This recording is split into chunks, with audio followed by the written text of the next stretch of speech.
Hello, this is a very special reading for me to have all of you, all these superb writers here in this special evening. We're also using this occasion to launch a scholarship which we're giving to African American poets, and in honor of, and it's called the Ralph Dickey, the poet I'll be reading tonight. Let me just say a few words about him. Michael Harper, one of the editors of this wonderful anthology, was a mentor to Ralph and to me. I met Michael through Ralph, and just I'll read just a few things about why we're doing the scholarship. The idea of the writer's studio, in many ways, which is to turn one's fear and negativity into inspiration, the essential process behind the making of art, is really was introduced to me by Ralph. He, in a letter, and I'm going to just read a small part of a letter. I found that when I write alone in my attic, I'm not alone in my attic at all. There are maybe half a dozen critics, themselves symbols of others, who perch on my shoulder like little shitbirds whispering instructions in my ear. Ralph Dickey can hardly get a word in edgewise. I'm fighting that now that I've recognized it. I've been so afraid to be the person I am truly destined to be. I've been willing to accept all kinds of substitutes, disguises, camouflages, but that's not who I am. I am a Black man. Ralph was so fair-skinned as a child. This is the story that Ralph has told me, and Michael, that his white father believed Ralph was his biological son. And when he discovered Ralph's real father was a Black man, Ralph, at the age of 8, was placed in the first of many foster homes, the last being with a music teacher, a Black woman who taught him how to play the piano and love music, a passion that later led to poetry. He went through great struggle. He was brilliant and an inspiration to almost everyone that met him. He killed himself when he was 27 years old. And I am going to now read his poetry.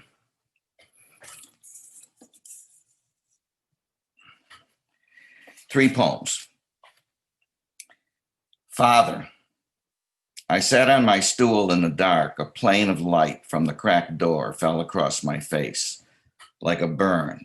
In the next room, my father was beating my mother to death. He kicked her until she cried blood. Then this is a foster parents. He kicked her until she cried blood, and then he kicked her until she came down with a coma, and then he kicked her until he just couldn't kick her no more. He came in to see me and put his hand on my shoulder. Listen, I want you to kill a man for me. I stood up. He shoved me back. Sit down. I'll give you $100. What do you say? I said, well, who is it? Here's a piece of paper with the man's name. Kill him. I'll give you $100. I opened the paper. My name was on it. I turned it over to see if there was an alternate. What is this? I said. Some kind of goddamn joke? I never joke about money, he said.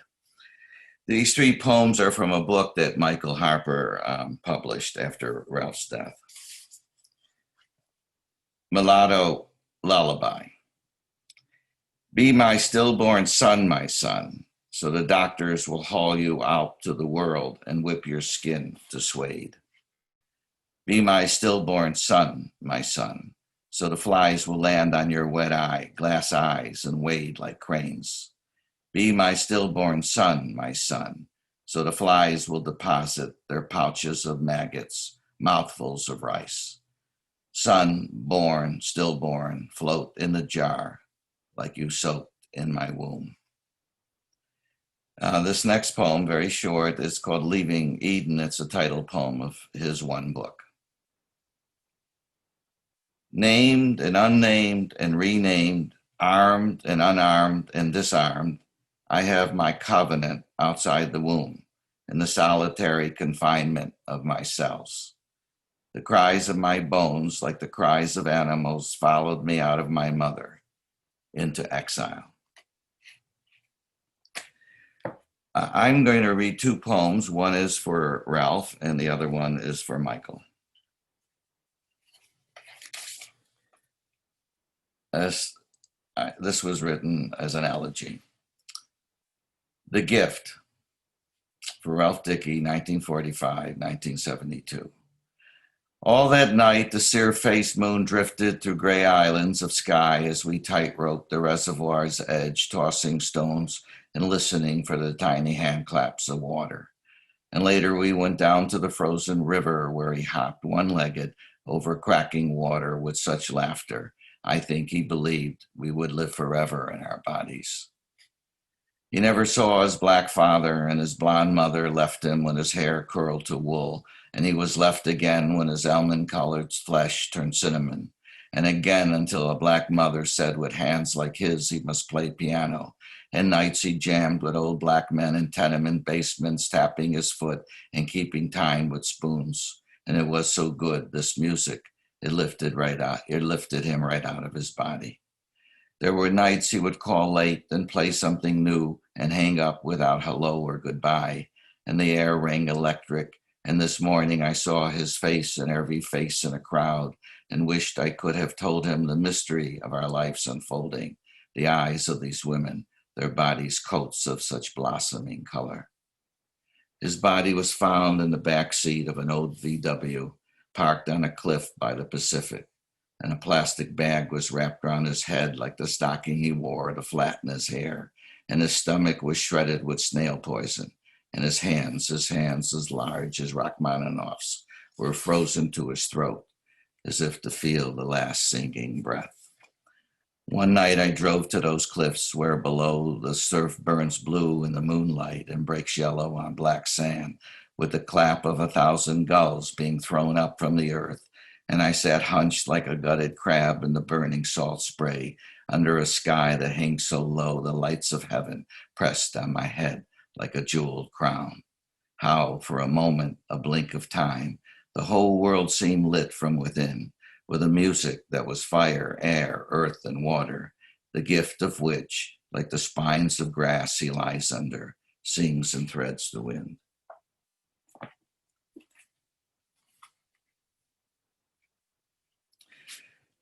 This poem is in memory of Michael S. Harper.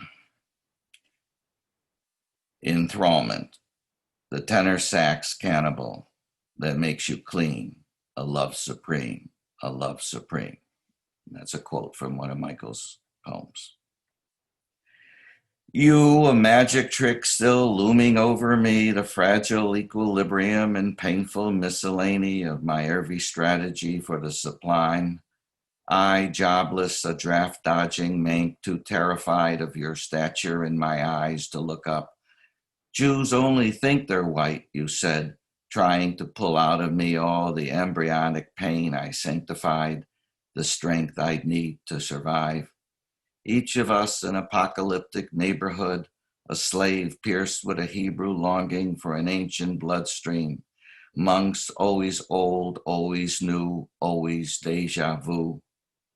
Once at a gathering to honor you, I tried but couldn't find the words to thank you for your gift of encouragement.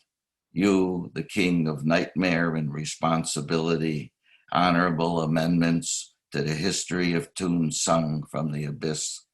Me, someone also reaching from pain to music great enough to bring me back. 40 years in that cold antediluvian wind from a P-Town phones booth still despises me as you explain why R ate snail poison, strangled himself in cellophane. He couldn't stop believing in the God of self-loathing. All that night your words walked along frozen water, grief and enslavement and enthrallment. In the photo on my desk, we're young again, your eyes still singing songs of love and hate and grace, your smile bursting with pride, unafraid and willing to perform miracles. Everything that is, insofar as it is good, You quoted St. Augustine. Yes, for a moment we were, and one, meaning all are saved or none. It's my honor to introduce Anthony Walton, one of the editors of this wonderful anthology. Anthony Walton is the author of Mississippi, An American Journey, and editor with Michael Harper of Every Shut Eye Ain't Asleep, and the Vintage Book of African American Poetry. He is also the author with Kareem Abdul-Jabbar of Brothers in Arms, the epic story of the 761st Tank Battalion, World War's II Forgotten Heroes. His work has appeared in dozens of magazines and journals, including The New Yorker, The New York Times, The Black Scholar, Kenyon Review, Poetry Ireland, Exotone, TLS, PN Review, Harper's, and Atlantic Monthly. He has appeared on CNN and wrote and presented documentary radio for the BBC. He is the recipient of a Whiting Award, among other prizes, and has taught at Baldwin College since 1995. Anthony Walton.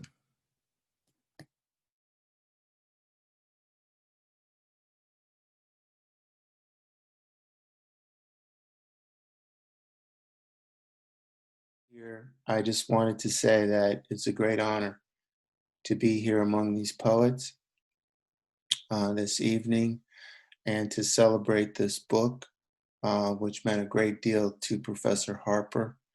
The title, Every Shut Eye Ain't Asleep, comes from an African American proverb, which is every shut eye ain't asleep, every goodbye ain't gone, which is the sort of African American wisdom that Professor Harper treasured and celebrated. This book meant a great deal to him, and I think it is just wonderful that we are able to be here this evening celebrating this accomplishment of his. Now, for my part of this event, I would like to read, first of all, a poem by Robert Hayden, which is Hayden's poem, A Plague of Starlings. Hayden is important in many ways this evening beyond his place of eminence in the African American and American canons. He was a very close friend and mentor of Michael Harper's. And I think that sometimes we forget that Hayden's last book, American Journal, was published by Michael personally, as was Ralph Dickey's book, with which Professor Schultz just mentioned. So this is an indication of the sort of thing that Professor Harper did regularly in support of other writers, and not just African American writers around the world. He devoted himself to trying to make sure that people could be heard. So I will read A Plague of Starlings. As a subtitle, Fisk Campus. Evenings I hear the workmen fire into the stiff magnolia leaves, routing the starlings gathered noisy and befouling there. Their scissoring terror like glass, coins spilling, breaking, the birds explode into mica sky, raggedly fall to ground rigid in clench of cold. The spared return when guns are through to the spoiled trees like choiceless poor to a dangerous dwelling place. Chitter and quarrel in the piercing dark above the killed. Mornings, I pick my way past death's black droppings. On campus lawns and streets, the troublesome starlings, frost salted, lie, troublesome still. And if not careful, I shall tread upon carcasses when I go mornings now to lecture on what Socrates, the hemlock hour nigh, told sorrowing Phaedo and the rest about the migratory habits of the soul.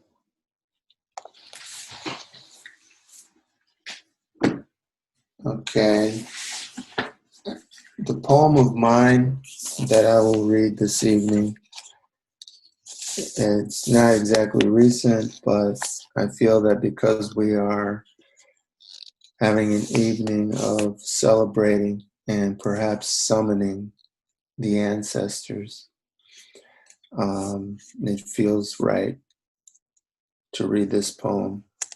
This is my elegy for Gwendolyn Brooks, who was a fellow Chicagoan, and more than Chicagoan, was a fellow Illinoisan. One of the things about her is that she stayed true to her roots on the south side of Chicago, but still, as the poet laureate of Illinois, became beloved throughout the state.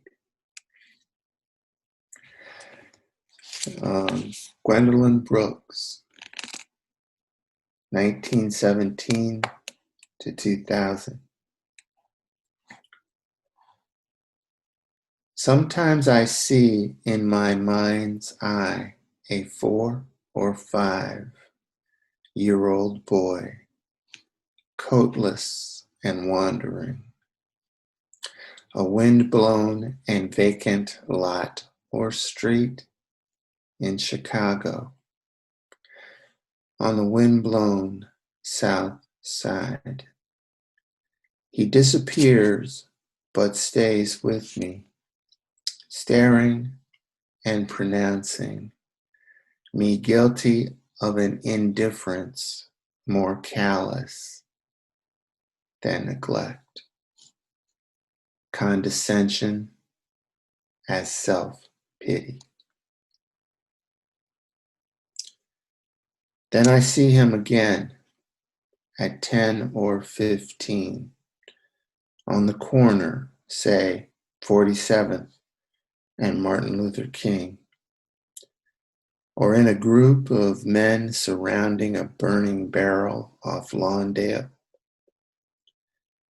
Everything surrounding vacant or for sale.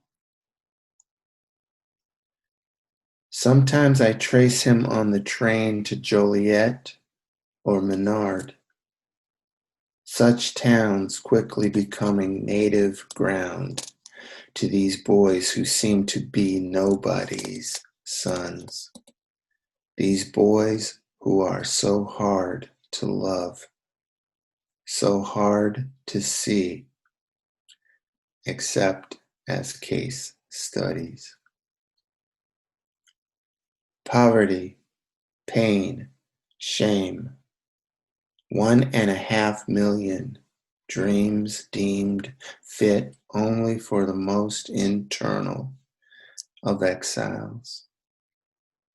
That 4-year-old wandering the wind tunnels of Robert Taylor of Cabrini Green.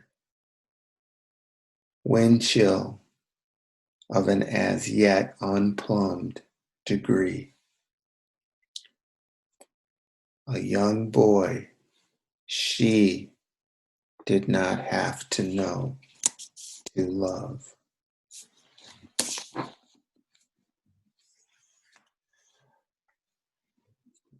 Thank you. It's now my honor to introduce Rachel Harper, who is Professor Harper's daughter.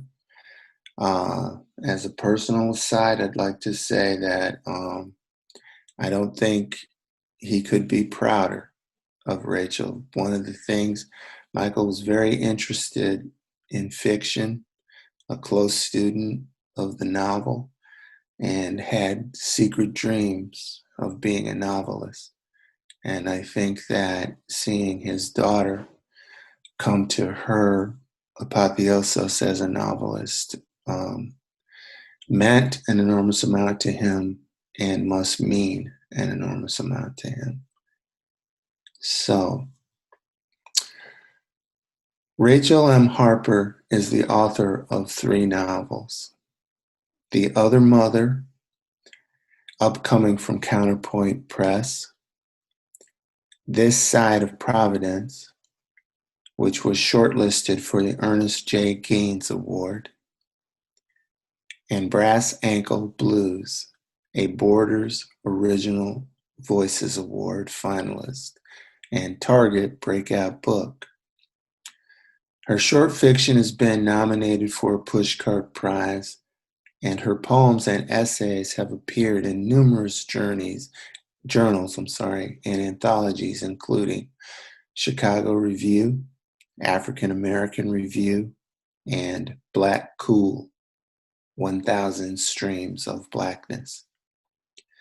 She has received fellowships from Yaddo and McDowell and is on the faculty at Spalding University's School of Writing. She lives in Los Angeles.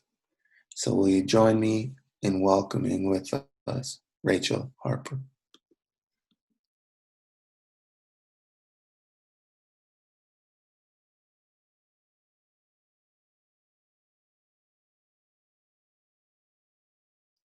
Thank you. Thank you, Tony. I appreciate that. It was very moving. I had it together until you started talking about what dreams my dad had for me. And thanks everyone. Thank you, Phil, for putting this together, and thank everyone who's participating and who's attending. It means a lot to me, and it would have meant a lot to my father. For those of you who might not have an image of him, I thought I would share this right here. This is a cover of one of my dad's books of poems, Songlines in Michael Tree. This is actually a photograph that I took of him in San Francisco in the mid-90s, not knowing, of course, it would be put on anything, but that's how my dad was. He often shared things, if you gave him, shared things publicly without permission, would read poems of mine at his own readings and things like that. Which is another way he said, I love you. I wanted to start out tonight and actually read a poem, a short poem by Gwendolyn Brooks. Interesting that Mr. Walton just ended with his poem for her. Anyone who knew my dad knew that he often would read other poets' work at his readings. And Gwendolyn Brooks was a hero of his, and he often credited her with beginning his career. So I thought it would be nice to read this poem. It's called We Real Cool, The Pool Players 7 at the Golden Shovel.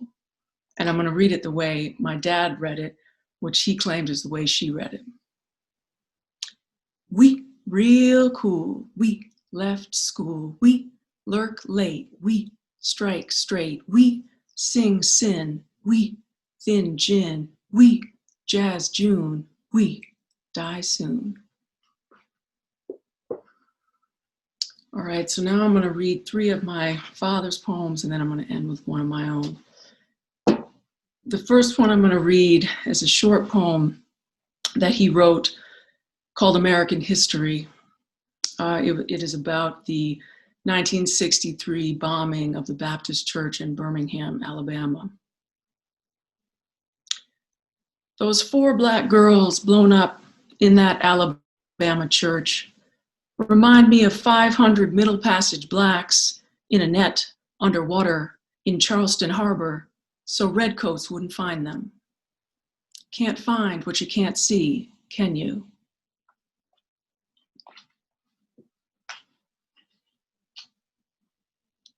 Next one is about a musician, a singer. As many of you know, my dad often wrote about jazz.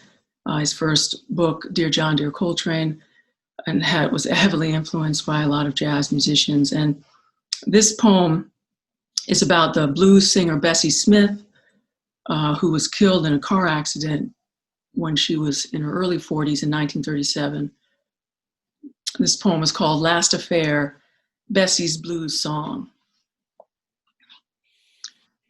Disarticulated arm torn out, large veins cross her shoulder intact, her tourniquet, her blood in all white big bands.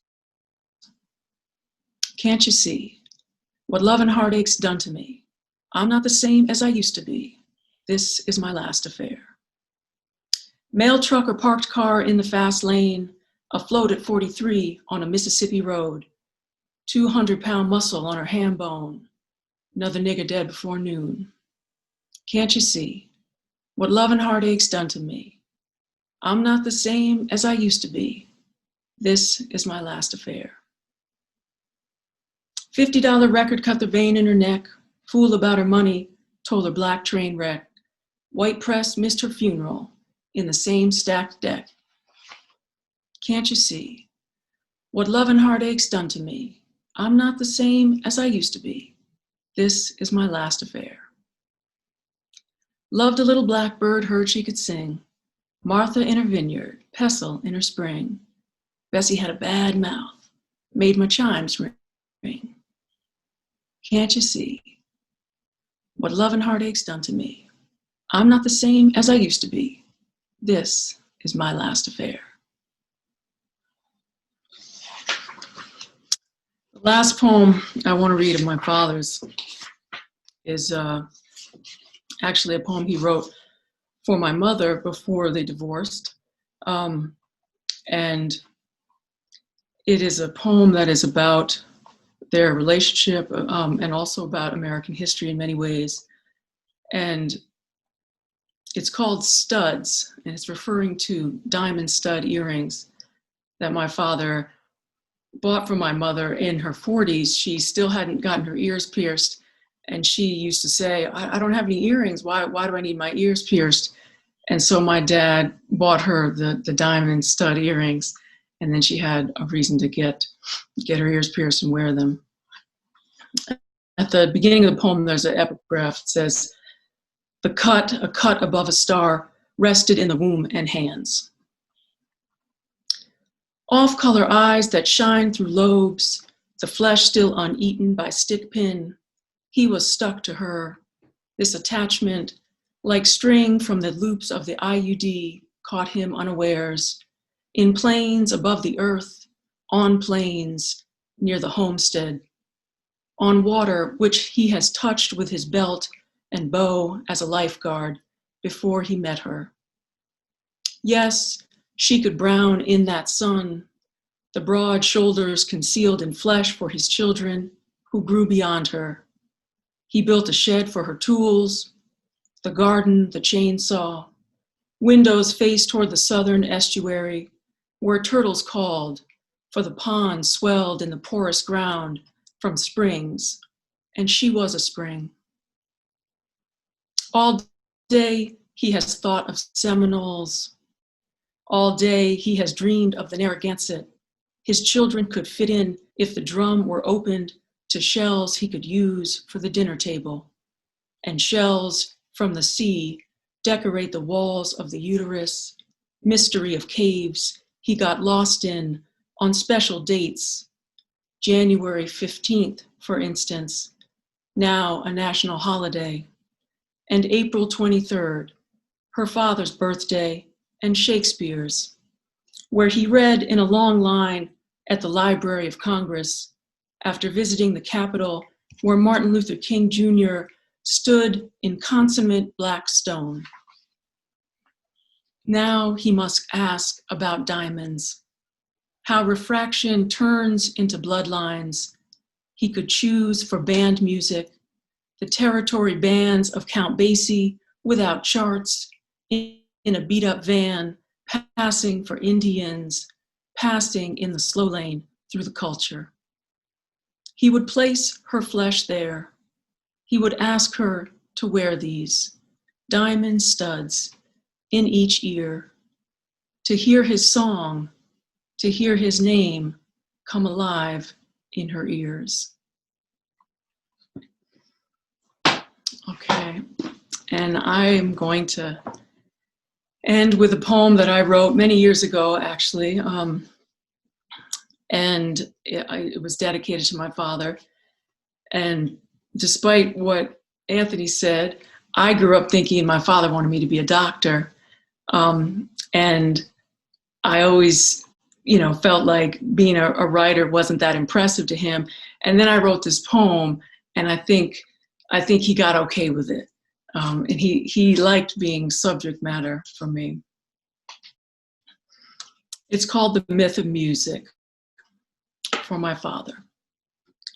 If music can be passed on like brown eyes or a strong left hook, this melody is my inheritance.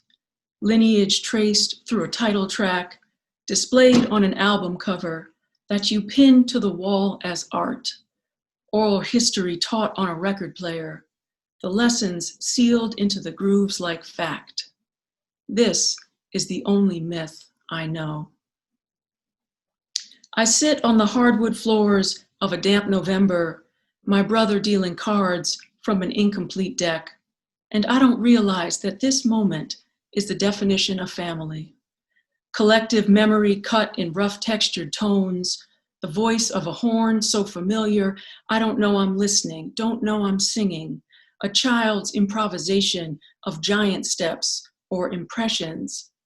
Songs without lyrics can still be sung. In 6 months, when my mother is 2,000 miles away, deciding if she wants to come home, I will have forgotten this moment. The security of her footsteps, the warmth of a radiator on my back, and you, present in the sound of typing your own accompaniment. Multiphonics disguised as chords in a distant room, speakers set on high to fill the whole house with your spirit, your call as a declaration of love. But the music will remain. The timeless notes of jazz, too personal to play out loud, stay locked in the rhythm of my childhood, memories fading like the words of a lullaby, come to life in a saxophone's blow. They lie when they say music is universal. This is my song, the notes like fingerprints, as delicate as breath. I will not share this air with anyone but you. All right, thank you. Thank you so much. And I now am thrilled to introduce our next reader, the lovely Aja Monet. Aja is a surrealist blues poet, storyteller, and organizer born and raised in Brooklyn, New York. She won the legendary New Yorkers Poets Cafe Grand Slam Poetry Award title in 2007 and follows in the long legacy and tradition of poets participating and assembling in social movements. Her first collection of poems is My Mother Was a Freedom Fighter on Haymarket Books, exploring gender, race, migration, and spirituality. In 2018, she was nominated for an NAACP Literary Award for Poetry, and in 2019 was awarded the Marjorie Stoneman Douglas Award for Poetry for her cultural organizing work in South Florida. Aja Monet facilitates Voices, Poetry for the People, a workshop and collective in collaboration with Community Justice Project and Dream Defenders. She is currently working on her next full collection of poems entitled Florida Water. Aja, take it away.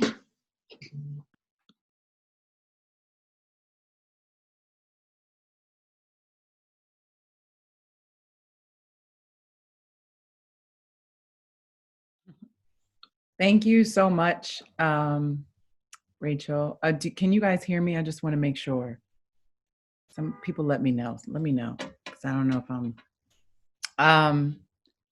I'm assuming yes. Okay, great. So I don't usually have sparkles all over my face. I came from something, so don't think I just, randomly have sparkles. Although Ntozake Shange says you should attend every poem like it's a main event. So this is our main event since we can't be together in flesh. I'm just grateful to be present with all of you in this moment. And, we're all doing the best we can. So, give yourselves a round of applause for making it through this year, making it this far. Many of us did not make it. And so, yes. I want to thank Rachel for inviting me to be a part of this reading, and to all the other readers who are part of this. I actually found out about she emailed me and was like, do you know anything about my father? You probably don't, but I want you to do this. I was like, yes, I do, actually. I'm one of those people who like to go to old bookstores or antique shops and all that stuff anytime I go to a city. And I remember years ago stumbling on this book, Healing Song for the Inner Ear, and the title just like struck me. I didn't know, I'd never read any of Michael S. Harper's work, and so all his titles have that way that kind of like stop you in your place. So I'm really grateful to be here reading with you. I'm going to read 2 poems from Jane Cortez and 1 poem from myself. Jane Cortez was born in 1936. Her Southwest origins in Arizona and California, as well as a deep love for jazz and the blues, are integral to the poems of Jane Cortez. Her interests range from the Aboriginal cultures of the United States to the Spanish and Portuguese-speaking diasporas of Latin and South America to the very different groups of Africans in the New World. These interests then overlap and intersect in a manner reminiscent of, but quite different from, that of another Southwestern native, Jay Wright. The poems are narrated in a strong storytelling voice that must be heard for full appreciation. Jane Cortez is the author of 7 books of poems and has made 5 recordings. She has been the recipient of 2 National Endowment for the Arts grants and sits on the executive board, or used to, for the PEN American Center, and she lived in New York City. Jane Cortez was such an inspiration for me. And so that's why I decided to read these 2 poems. And what I loved about this anthology was that Michael and Anthony had a way of, creating a range of our voices, of what Black poetry and what what our voices sound like on the page, but also as they came alive out of the page, and appreciation for the ways that works. And so I just really am grateful that Jane was included in this book. And if you don't know her work, please go look more up about her. She's so relevant and necessary even now. The first poem is called Jazz Fan Looks Back. I crisscrossed with Monk, wailed with Bud, counted every star with Stitt, sang, "Don't blame me," with Sarah, wore a flower like Billy, screamed in the range of Dinah, and scattered how high the moon with Ella Fitzgerald. As she blew roof off the Shrine Auditorium, jazz at the Philharmonic, I cut my hair into a permanent tan, made my feet rebellious metronomes, embedded record needles in paint on paper, talked bopology talk, laughed in high-pitched saxophone phrases, became keeper of every bird riff, every Lester lick, as Hawk melodicized my ear of infatuated tongues, and Blakey drummed militant messages in soul of my applauding teeth, and Ray hit bass notes to the last love seat in my bones. I moved in triple time with Max, grooved high with Diz. I'm going to say this wrong. Pertadode with Pettiford, flew home with Hamp, shuffled in Dexter's deck, squatty rude with Peterson, dreamed a 50-second street theme with Fats, and scattered Lady Be Good with Ella Fitzgerald as she blew roof off the Shrine Auditorium, jazz at the Philharmonic. The way she just making up words and adding words, okay. This next poem is called Adupwe. 1981, and I did not find Nicholas Guillen, but I found Cuba, the Cuba in Nicholas Guillen's poetry. Poetry dedicated to his two selves, his two sides, poetry in half notes, in eighth notes, in 6/8 time, poetry moving backward and forward like war dances, poetry doing the rah-rah in an African vocabulary. And I said, Adupwe to Nicholas Guillen, Nicholas banjo, guitar, and bira Guillen, improvising like the great instrument he is in Yoruba, in Spanish, in son, not exotic, but Zydeco, not Miami, but Havana, not tweet tweet, but Mau Mau, Adupwe to the man from Camagüey. This morning, I went into the Paris of his poetry and came out with poets clinking glasses to Nouveau Beaujolais at Roquette's. I pushed into favela of his poetry and emerged with carnival costumes for 100-year celebration of the abolition of slavery. I looked through his blunt poetry and saw exiles smiling like rusty bulldozers and acting like disjointed chiefs of staff, like broken stags roaming in Everglades of khaki teeth and clandestine scrotum. I walked through Seance House of his poetry and came upon a fiesta sizzling in the bubble chamber of Aztec clouds. I dived into political content of his poetry and discovered mysterious caves with odors of rotting imperialist dust.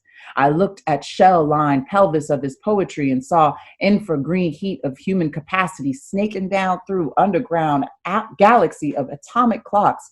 I moved into stamina of his poetry and returned with boxing gloves smelling like Santeria shrines. I ran along the malecón of his poetry and found a poverty imbued with the power to drive straight through a northern frente frio. I stood in stadium of his staccato, yelping poetry and heard messages coded and covered with drums, heads from Oyo. And I said, Adupwe, Nicholas Guillen, Adupwe, for the cavalcade of leaves and moaning doves and regalia of punching bags. Adupwe for the musky cyclones and bolero jackets and smoke-filled consultation of Yagruma trees. Adupwe for the call and response of collaborating oceans and the rooster juice splashed on feet steeped in rumba motivations. Adupwe for the great poem confrontations of Nicholas Guillen. Adupwe. Determination belongs to Guillen. Revolutionary thought belongs to Guillen. Solidarity belongs to Guillen. Gula, Efka, Uwa, Fula, Fulani, Tui belongs to Guillen. Mende, Mandingo, Masi, Umbundu, Suk belongs to Guillen. Bomba, La Conga, Bomba belongs to Guillen. Negrismo, Socialismo belongs to Guillen. Completeness of life in poetry belongs to Guillen. Nicolas, banjo, guitar, and bira Guillen, digging up roots and making his mark, breaking those chains and making his mark, mixing up rhythms and making his mark, talking to his people and making his mark, working with his work and making his mark. Nicolas, banjo, guitar, and bira Guillen. Nicolas, banjo, guitar, and bira Guillen.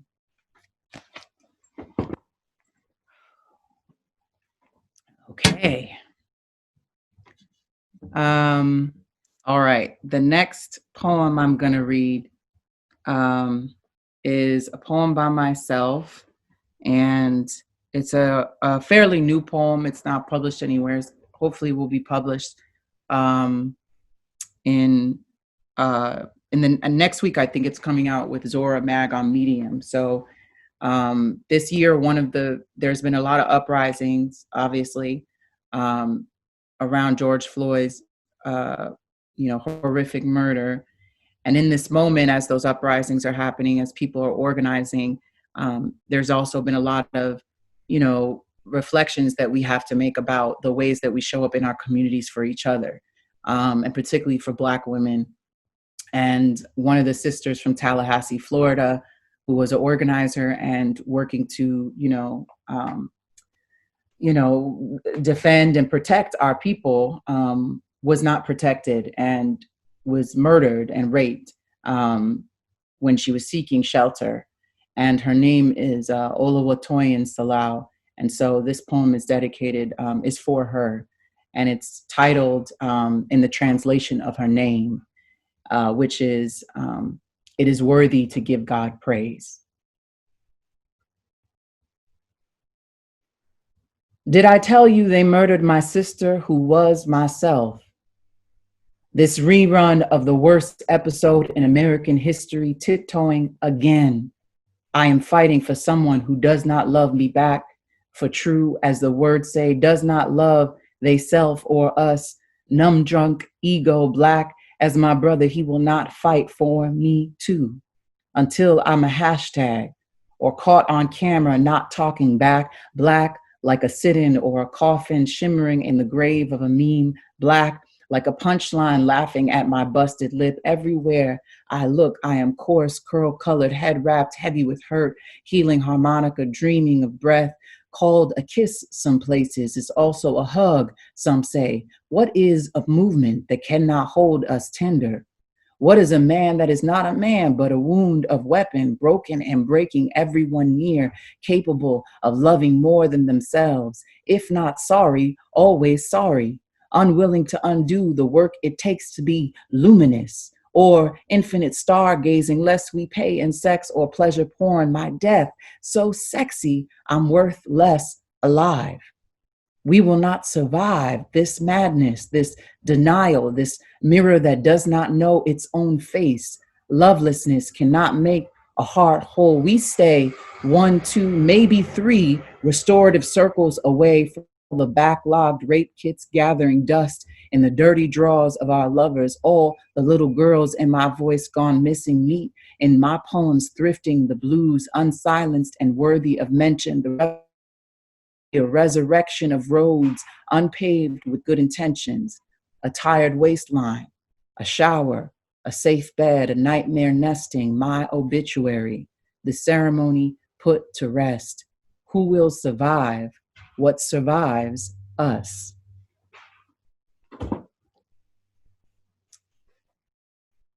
Thank y'all.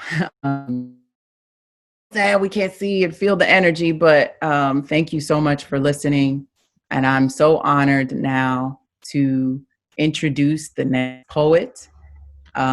This is, a great honor for me to be around some of the greatest poets of our country, our great nation. And I'm honored to be writing during this time with you all. So Cornelius Eady's 7 poetry collections include Victims of the Latest Dance Craze, winner of the 1985 Lamont Prize, The Gathering of My Name, nominated for a 1992 Pulitzer Prize, and Hard-Headed Weather from Putnam, 2008. He is the co-founder of the Cave Canem Foundation and a professor of English at SUNY Stony Brook, Southampton, and he's just all around badass, incredible poet that everyone should love.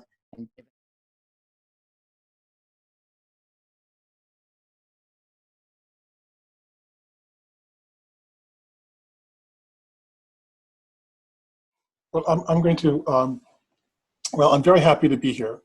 I mean, this is a really unique evening, and I'm happy to be a part of it. This anthology means so much to me. Michael Harper is the only writer, no, not the only writer of color, but the only African-American writer I ever studied with.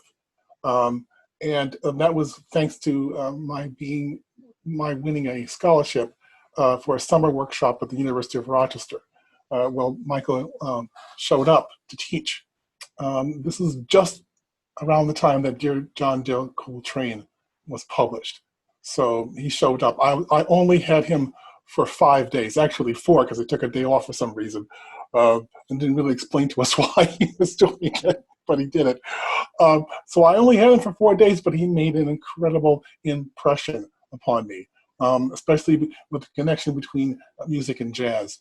And the way it sort of sank in for me was at his reading. He read the poem, the title poem, Dear John, Dear Coltrane, but he played a tape of Coltrane playing A Love Supreme. And that was the first time I ever heard jazz and poetry married. So that made a big impression on me. The other thing that made a big impression on me was that Michael told me that when you're listening to a jazz solo, that person is telling you a story. They're telling you a story, telling you about who he or she is, where they come from, what they know, and it's all writing. And that really sort of, and I've carried that for the rest of my days. I'll carry that for the rest of my days. The other thing, so it changed. My writing would start to change because of that encounter. The thing with the anthology was that it was such a wonderful affirmation to know that my work was being paid attention to, seriously, and that both Tony and Michael felt that belonged there. I can't tell you how important that meant to me at that particular moment in my life. Right now, I just wrote a new foreword to the collected poems of Sterling A. Brown. And that's another connection I have with Michael, because of course he's responsible for the book coming out at all. At a time where Sterling's work was really just not, in the world, he brought it back. And some people have been asking me why my foreword is just a short foreword. And the reason it's a short foreword because, in my humble opinion, you can't top the introduction that Harper wrote for Sterling in the first edition. So I only did something that was like a coda to what his suite. Anyway, so really, it's really, a lot of people sometimes think about the idea of what some of the DNA of Cave Canem actually is, and I have to say that Michael definitely is in the DNA. About this idea of how we take care of each other, of how we recognize our work, how we nurture each other. That's definitely there. Him and June Jordan. So I'm going to start, so we were talking about ancestors. I'm going to start with a poem that's not in the anthology, but it's about an ancestor, and it's about Phyllis Wheatley. I have a cycle of poems I've been working on called Mercy, which is about the transformation of Phyllis Wheatley, young slave girl, about 6 or 8 years old, to Phyllis Wheatley, poet, and how English started to transform her.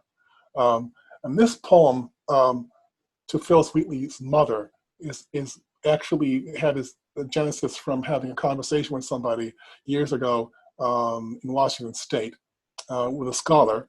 That was when we were talking about Wheatley, and there's a couple of things about Wheatley. Everyone thinks the most important poem about her, of course, is being brought from Africa to America, where she actually talks back to power. But this all through her book is sprinkled references to her life before she was kidnapped.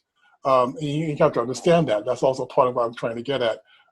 She was around 6 or 8 years old when she got kidnapped. She got stolen. But if she's 6 or 8 years old, then she's got memories. She has an African name. She has parents that she remembers. She has a village that she lives in, and a role in that village. So we were talking about that, and there is couple sections in the book, and there's one section that Phyllis actually talks about what it must have felt like before. What are my parents thinking now? The poem's called to Phyllis Wheatley's Mother. I'm going to read the excerpt from Wheatley and then the poem. I, young in life, by seemingly cruel fate, was snatched from Afric's fancied happy seat. What pangs excruciating must molest, what sorrows labor in my parents' breasts. Phyllis Wheatley. They say your daughter is a rare orchid. She lives in a fancy house on a high street. They named her after the ship which bore her, wild, they claim, across the waves. They say your daughter is a cuckoo's egg. She walks the street in English garb. She did not fill the shark's belly. She does not sweep, hoe, or breed. She stood just once upon the block. Your daughter is exotic as white pepper. She reads, she travels, and when she dreams, a clean head kisses a starched pillow. She can cradle the owner's spell book between her dark hands. She has learned to sing in robber's tongue. Your daughter's quill makes patriots blink. Her black skin spooled parchment, poem, bill of sale. God has given her a kingdom you can hardly pronounce. Sometimes, in her famous book, a line will slip, and she is returned, unrefined, before Mrs. Wheatley scooped the sickly child, fed her broth and bound books. Alas, my dusky mother, she writes, if only she knew. The first note of mercy is pain.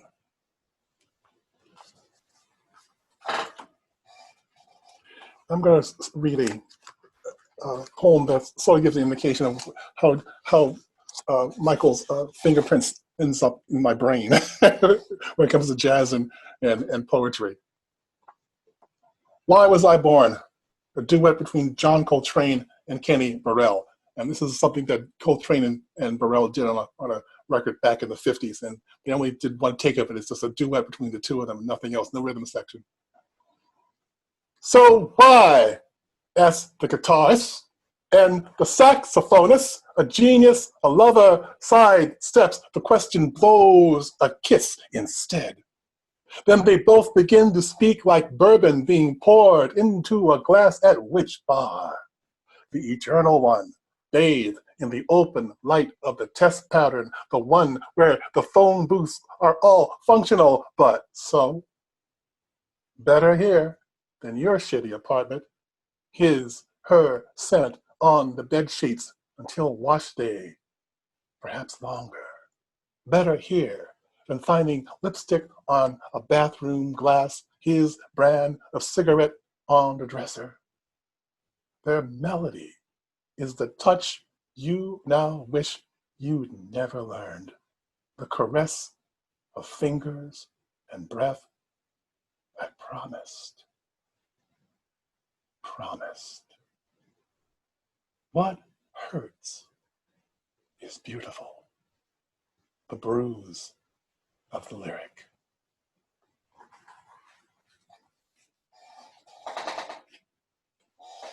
I'm going to read one of my poems from my section.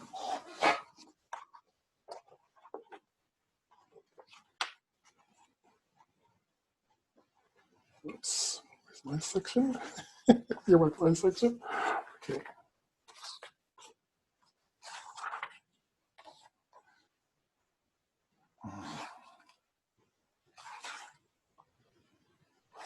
Harper really liked this one. He told me this personally, this is one of his favorite poems of mine, so I'm going to read this. Crows in a strong wind. Off go the crows from the roof. The crows can't hold on. They might as well be perched on an oil slick. Such an awkward dance, these gentlemen in their spotted black coats. Such a tipsy dance, as if they didn't know where they were. Such a humorous dance, as they try to set things right, as the wind reduces them. Such a sorrowful dance. How embarrassing is love when it goes wrong in front of everybody.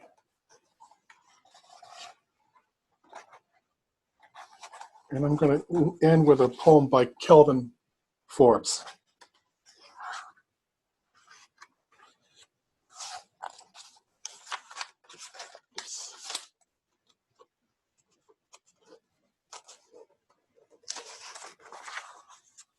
My Father's House, 1908, 1970. I live quietly and go nowhere. And this house shakes like a tree. Open the door. Jesus is the hinge, squeaking from the rusty rain. Dead heart, this house wasn't built by human hands, and no bricks will you find, wood or glass. This house stands like a skeleton inside the worst possible skin. Knock and enter afraid, your shadow rigid as the brass laid across your coffin. Come closer and see broken beams, a scared slum, no mystery except memory. Rise and make ends meet, my tenant. Safe in its vastness, retreat to a hidden corner. Without mercy, guard its secret life as if a fortune were yours. Kelvin Forbes. And I'm going to introduce, my pleasure to introduce Richard Hamilton. And his first link, a collection of poetry, is going to be published by Resetter Press, due out this spring. It examines the way race, class, and gender inform daily life. Black, queer, and gender nonconforming, Richard is interested in intersections and shared struggle among a motley crew grappling with precarity and survival. Covey Column alum, Richard works as appeared in Ringing Ear, Lean South, Consequence Magazine, Steel Toe Review, and The Drunken Boat. He holds an MFA in poetry from the University of Alabama and MA in Arts and Public Policy from New York University. He lives in Washington, D.C., and he is a fantastic poet. Richard Hamilton.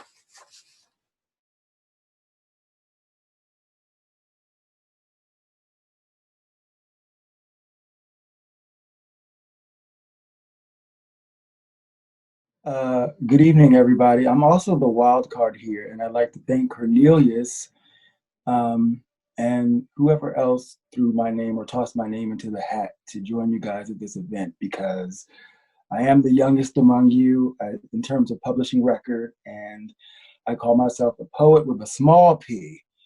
I'm just sort of making my way in this.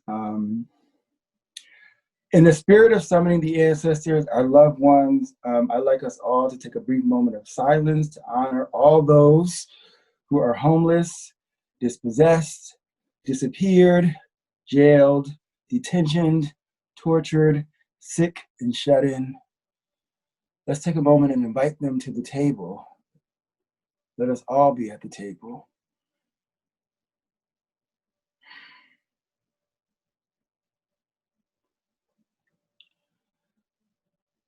The poet who I have the pleasure of reading tonight, her name is I, Florence Anthony Ogawa, describes herself as half Japanese, Choctaw, Chickasaw, Black, Irish, Southern, Cheyenne, and Comanche Indian. Her poems handle the themes of violence, greed, sex, racism, and love with great aplomb. She taught at Oklahoma State University until her death on March 20th, 2010. So the first poem I'm going to read by I is entitled Riot Act, April 29, 1992. It follows the LA riots and the beating of Rodney King. The poem is a dramatic monologue written in first person from one man's perspective. She asks us to consider looting as a strategy when agitating for freedom. Riot Act, April 29th, 1992. I'm going out and get something. I don't know what. I don't care. Whatever's out there, I'm going to get it.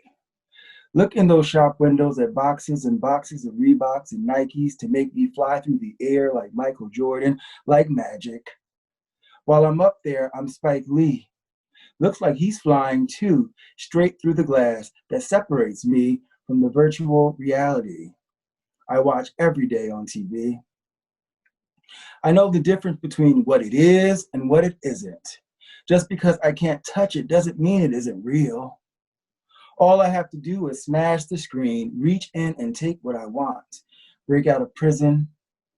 South Central homie newly risen from the night of living dead, but this time he lives. He gets to give the zombies a taste of their own medicine. Open wide and let me in, or else I'll set your world on fire, but you pretend that you don't hear. You haven't heard the word is coming down like the hammer of a gun of this black sun locked out of the big house, while Massa looks out the window and sees only smoke.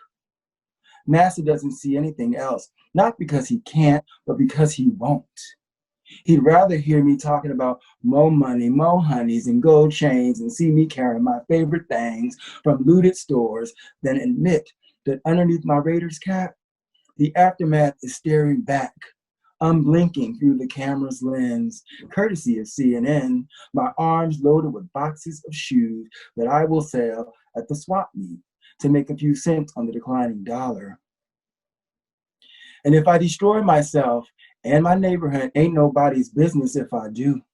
But the police are knocking hard at my door, and before I can open it, they break it down and drag me in the yard. They take me in to be processed and charged to await trial, while Americans forget the day the wealth finally trickled down to the rest of us. The second poem by I that I'd like to read is entitled Self-Defense for Marion Barry. This is a persona poem written in the voice of Marion Barry as viewed by the poet I. She alludes to the political climate surrounding the mayor's indictment and assures readers that white supremacy and racism are at the root. Marion Barry came to office at the height of nationwide rioting in 1968. He was adored by the great majority of Washingtonians and insisted he was set up. Y'all, listen to me. Why can't I get a witness? Why can't I testify? You heard the bitch. You heard her say I can't even caress her breast unless I smoke for sex. I get next to nothing. I get set up for spread thighs. I am the mayor of Washington, D.C., and I can be as nasty as I want to be. You think you can chew me up and spit me down in the gutter, but I am already there. I have no other choice, and I am the victim of the white press, but I have the audience for all your poison. The rock of this age is crack, and like the primal urge to procreate, desire for it surges through you until you praise its name in the same breath as you do Jesus. The need seizes addicts and lifts them to heaven by the scruff of the neck, then hurls them back, drops in my lap a slut who wouldn't even squeeze my nuts for old time's sake, but made me puff that substitute until FBI came bursting in. Now I'm sure you think you should have shot me, should have pretended I pulled a gun, and to defend yourself, you had to do it. I could have been just another statistic. I am realistic. I am a man condemned for his weakness. Had I been white, I would have been the object of sympathy, not ridicule. Trick me, convict me. Now you know, I am not a man you can control. The good old days of slaves out picking cotton ain't coming back no more. No, with one drag, I took my stand against injustice. Must a man give up his vices because he is the mayor? You made me a scapegoat, one black man against the Mr. Massa race. You thought I would cave in and take my whooping, take my place, back of the endless soup line of the 1990s, as if it were still the fine and white 50s, where y'all drink tea in the parlor, and the colored maids don't get no farther than the next paycheck, the next hand-me-downs from Miss So-and-so, poor old mammies, poor old black Joes, working for low wages. You don't need to quote me my rights. Don't they stick in your throat? Don't they? All that marching and rioting, even torching Watts in Cleveland gave us the right to vote. But reading rights won't make a difference if the verdict is already in. You can't depend on nothing. You got to toughen yourself. I paid for my slice of American pie, but you lie and say I stole it. That is how you hold the nigga down and beat him to death with his own freedom. So those are two poems by Florence Anthony Ogawa. May she rest in peace, rest in power. I'm going to read two poems I wrote. The first is entitled Alabama Inmate Notes. The poem was written while teaching at St. Clair Prison for Men in St. Clair, Alabama. The poem functions as dream. I like to explain poems because there may be some people who aren't students of poetry in the room and who we may be hooking or reeling in for the first time. So it's good to sort of give some background. So the poem functions as dream and vacation and protest. The prose form and lack of punctuation are meant to render the feeling of suffocation experienced by inmates living in overcrowded conditions. It is also meant to invoke the climate in prisons as one less interested in reformation or rehabilitation, but instead bearing the markings of yet another marginalized working community exploited and under duress. As a prayer, it operates in the tradition of slave resistance carried out in prayers by the enslaved who often believe in the power of a just God to right their conditions, not the white God of capital, the colonial planter class. In this way, insurrection, rioting, and revolution are our natural birthright. It would be silly to omit the feeling of remorse, growing anxieties, a distaste for indifference, the dread one feels at being misgendered, tortured, and or ostracized for the nature of his or her crime. I try in this poem to humanize the speaker by processing aloud a gamut of concerns. Alabama Inmate Notes for Moses, epigraph. A sentence is not emotional, a paragraph is. The job is taxing, clanking on the bars, we all agree. We need some new work boots, and yet, and moreover, we need a new outlook, sir. It is 100 degrees in here, and the air is obscene, as well as our knees hurt, where our heavenly body speaks to us and nothing, sir, to scratch our dreams on the wall with. And there, sir, is another rape. Another fucking suicide goes underreported, and guards scream, bust your head if you buck. And some of us live, sir, in Block San Francisco, where the smells are all kind, brown and blue musk, which in our dreams fuses, railroad, a chain of events, sir, that lead here and suppose us dead and deserving, we all agree. We have families, we hurt in real life, we step out of line, we talk shit, eat watermelon on Independence Day, as well as find our handcuffs, bird calls, women, or booze until the sun goes down our feet, bar after bar, sir.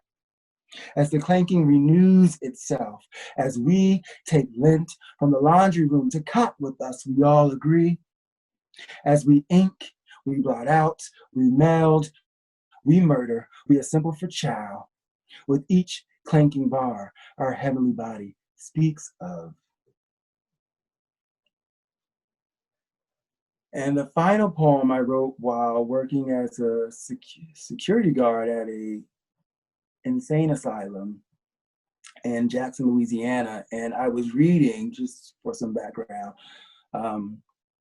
Booker T. Washington's Up From Slavery and work by W.E.B. Du Bois. So that was the context for this piece. Asylum, Jackson, Louisiana. Workers and patients cast down their buckets with a good hand and clean around a sable corner in this stony lime green ward. Fold neatly the list one launders of the warden's flagrant fouls, whose guards could not place the how. Now Presley is upset slamming dominoes on the table, gambling for cracker exits, tone-deaf preachers and sable daughters. What it feels like to resist the advance, sable telling of the doctor's hand, provisions and buckets along the color line. One sweeps the oblong halls, the corners, careful to dust the blackish chips shrouded in white. One launders like stars, a spin at night, betting on the pelicans and Eady's flight howl, and sing the proclivity for truth, brimming with tears at the table of youth. Where is heaven? One asked Froggy at the table. I can't stand the sound of bloodhounds and scrubs. What sable understanding does not embrace the middle passage, buckets of excrement and human blood? Heaven is a stodgy amen corner of men and women who love you. So give us our dead for launder, our daily snacks, provisions, and rouge. Forgive us our sins, the howl and hungers, that trespassing fool. At chow time, the echoing howl is just a game of spades, wafting release form, the blind work table with 4 spindly aims. Meanwhile, patients lap the yard amid sable advice. My dad shot a Klansman and for life he paid the price. Buckets of tears near 60's Lowndes County, where black men arm their corners with leaflets and bounty.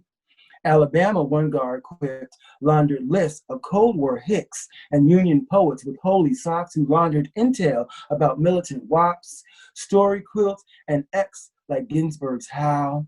A catch-all wreck teeming with black powwows.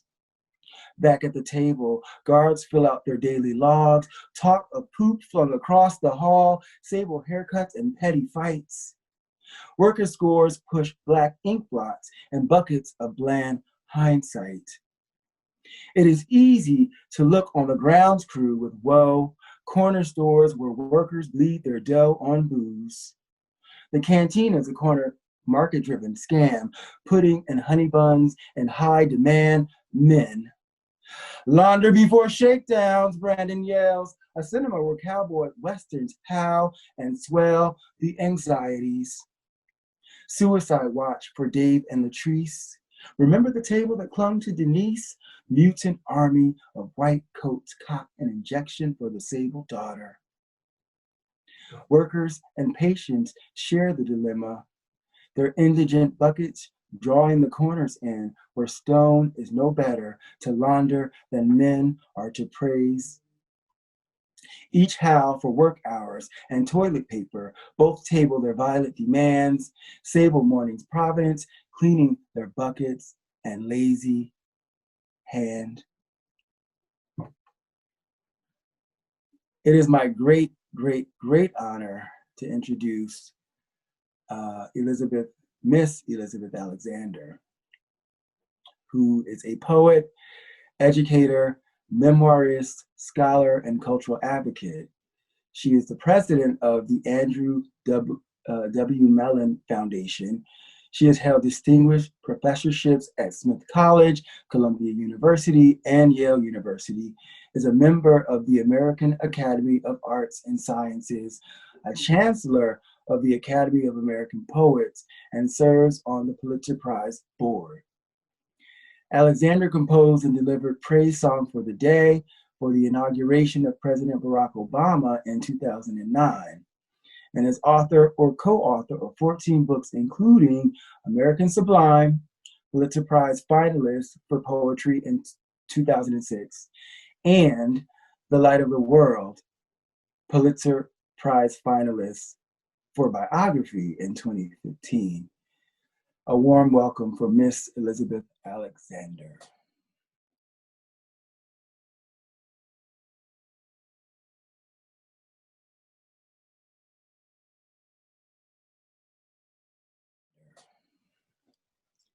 Thank you so much, Richard.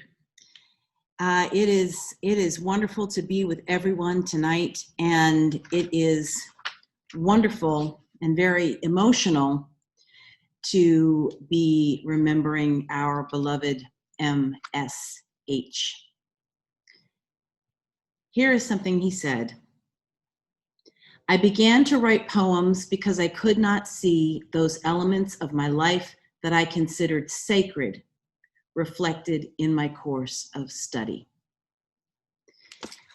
And that is among countless koans, commands, commandments, aphorisms, dicta that he gave us, profoundly erudite meditation stones, whether delivered in poems or that was from the introduction to songlines in Michael Tree, on the little tan typed postcards, or told to us close in our faces. I met Michael when I was 19 years old and went to see him read when I was in college. I wrote him afterwards. He wrote this kid back, and thus began a lifetime of the blessing of his love and example and mentorship and brilliance and power. There's too much to say. I'm going to start by reading a poem to be included, and thank you, Anthony Walton, as well, in Every Shut-Eye Ain't Asleep when it came out. To be the baby at the time in this book, which went from Robert Hayden to me. Imagine. It was the honor of my lifetime to that point. And Michael loved this poem. I'm not going to read all of it. I'm going to read pieces of it, called Narrative Ali. I wrote this. His favorite was Round 11. So I'll read part of it. Narrative Ali, a poem in 10 rounds. 1. My head so big they had to pry me out. I'm sorry, bird, is what I call my mother. Cassius Marcellus Clay, Muhammad Ali. You can say my name in any language, any continent. Ali. 2. 2 photographs of Emmett Till, born my year on my birthday. One, he's smiling, happy, and the other one is after. His mother did the bold thing, kept the casket open, made the thousands look upon his bulging eyes, his twisted neck, her lynched black boy. I couldn't sleep for thinking Emmett Till. One day I went down to the train tracks, found some iron shoeshine rests and planted them between the ties and waited for the train to come and watched the train derail and ran. And after that, I slept at night. 3. I need to train around people, hear them talk back. I need to hear the traffic, see people in the barbershop, people getting shoeshines, talking, hear them talk back.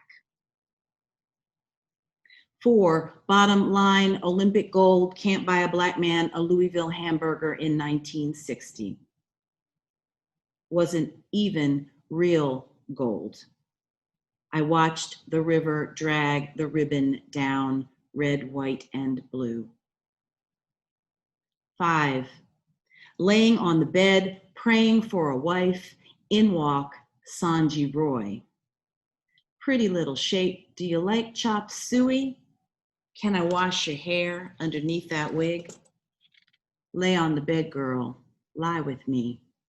Shake to the east, to the north, southwest, but remember, I need a Muslim wife. So quit using lipstick, quit your boogaloo, cover up your knees like a Muslim wife. Religion, a Muslim life. 11 months with Sanji, first woman I loved. 6. There's not too many days that pass that I don't think of how it started, but I know no great white hope can beat a true black champ. Jerry Quarry could have been a movie star, a millionaire, a senator, a president. He only had to do one thing, is whoop me, but he can't. 9. Will I go like Kid Perrette? A fractured skull, a 10-day sleep, dreaming alligators, pork chops, saxophones, slow grinds, funk, fish bowls, light bulbs, bats, typewriters, tuning forks, funk, clocks, red rubber ball, what you see in that lifetime knockout minute on the cusp. You could be let go, you could be snatched back. 10, rumble in the jungle. Ali Bomaye means kill him, Ali, which is different from a whooping, which is what I give. But I lead them chanting anyway, Ali Bomaye, because here in Africa, Black people fly planes and run countries. I'm still making up for the foolishness I said when I was Clay from Louisville, where I learned Africans lived naked in straw huts, eating tiger meat, grunting and grinning, swinging from vines, pounding their chests. I pound my chest, but of my own accord. 11. I said to Joe Frazier, first thing, get a good house in case you get crippled, so you and your family can live somewhere.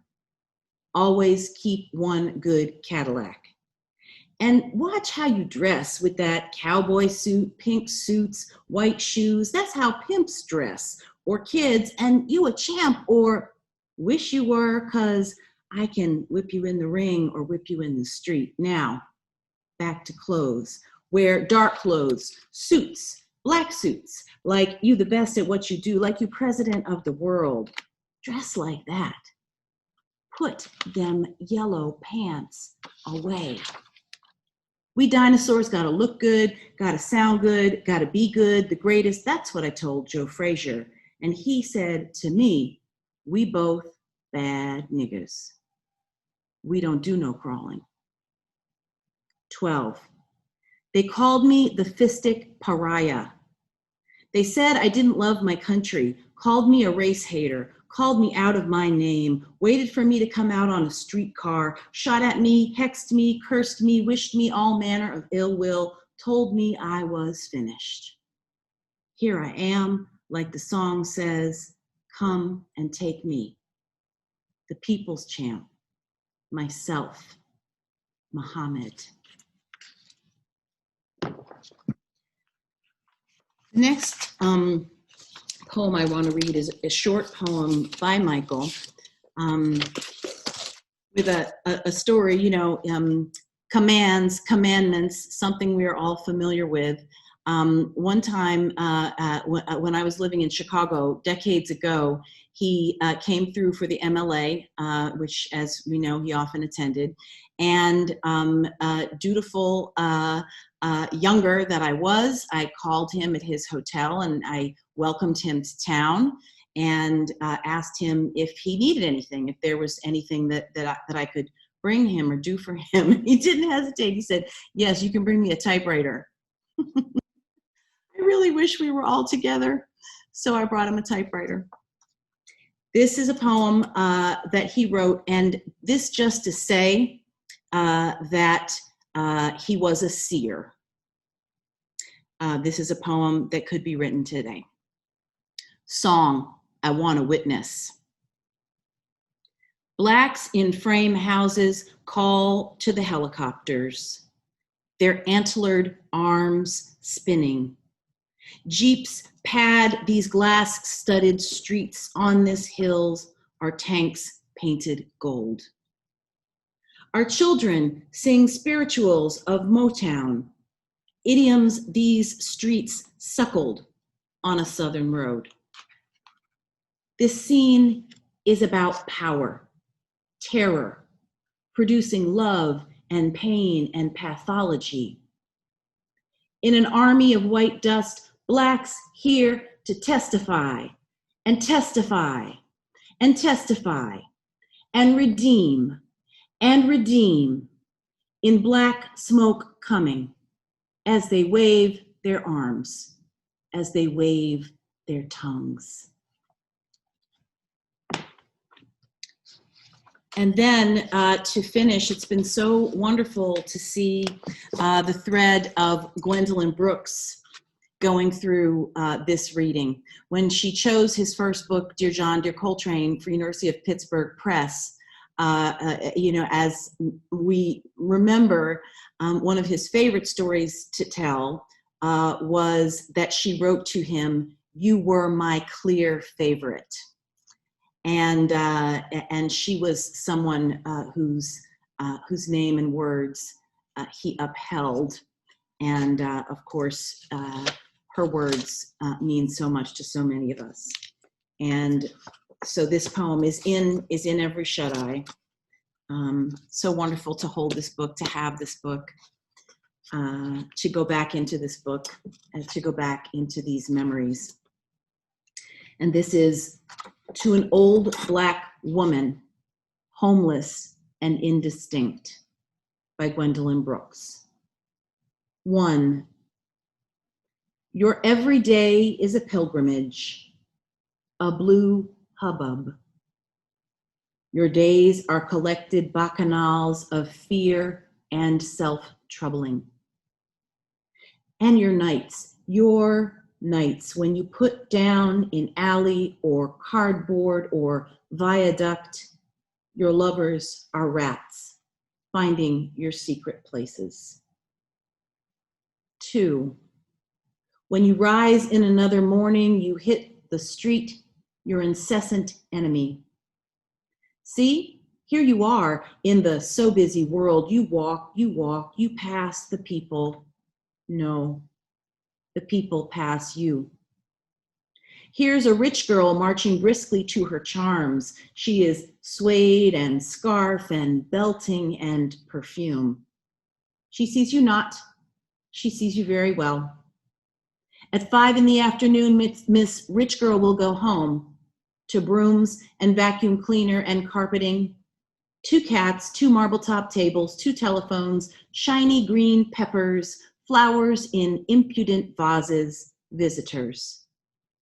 Before all that, there's luncheon to be known. Lasagna, lobster salad, sandwiches. All day there's coffee to be loved. There are luxuries of minor dissatisfaction, luxuries of plan. 3, that's her story. You're going to vanish, not necessarily nicely, fairly soon. Although essentially dignity itself, a death is not necessarily tidy, modest, or discreet. When they find you, your legs may not be tidy nor aligned. Your mouth may be all crooked or destroyed. Black, old woman, homeless, indistinct. Your last and least adventure is review. Folks used to celebrate her birthday. Folks used to say, such a pretty little thing. Folks used to say, she draws such handsome horses, cows, and houses. Folks used to say, that child is going far.